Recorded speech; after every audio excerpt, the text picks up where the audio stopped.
ಎಲ್ರಿಗೂ ನಮಸ್ಕಾರಗಳು. ನಾನಿವತ್ತು ಈರುಳ್ಳಿ ಸಾಗು ಮಾಡ್ತಾ ಇದ್ದೀನಿ. ಉದ್ದಕ್ಕೆ ಈರುಳ್ಳಿನ ಹೆಚ್ಚಿಟ್ಕೋಬೇಕು.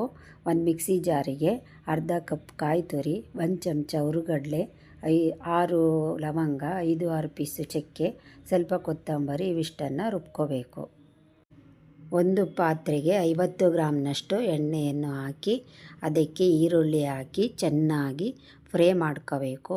ಇದು ಚೆನ್ನಾಗಿ ಫ್ರೈ ಆದಮೇಲೆ 1 ಚಮಚ ಶುಂಠಿ ಬೆಳ್ಳುಳ್ಳಿ ಪೇಸ್ಟ್ ಹಾಕಿ ಫ್ರೈ ಮಾಡ್ಕೋಬೇಕು. 1/4 ಚಮಚ ಅರಿಶಿನ ಪುಡಿ ಹಾಕಿ ಚೆನ್ನಾಗಿ ಫ್ರೈ ಮಾಡಬೇಕು. 1 ಚಮಚ ಸಾಂಬಾರದ ಪುಡಿ, 1 ಚಮಚ ಖಾರದ ಪುಡಿ ಹಾಕಿ ಫ್ರೈ ಮಾಡ್ಕೋಬೇಕು. ಇದು ಫ್ರೈ ಆದ ನಂತರ ರುಬ್ಬಿದ ಮಸಾಲೆಯನ್ನು ಹಾಕ್ಕೊಂಡು ಚೆನ್ನಾಗಿ ಕೈಯಾಡಿಸಬೇಕು. ನಮಗೆಷ್ಟು ಬೇಕೋ ಅಷ್ಟು ನೀರನ್ನು ಹಾಕಬೇಕು. ಹಾಕಿ ಉಪ್ಪಾಕಿ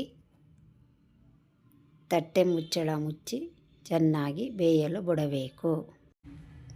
ದೋಸೆಗೆ ಇದು ಒಳ್ಳೆ ಕಾಂಬಿನೇಷನ್. ಧನ್ಯವಾದಗಳು.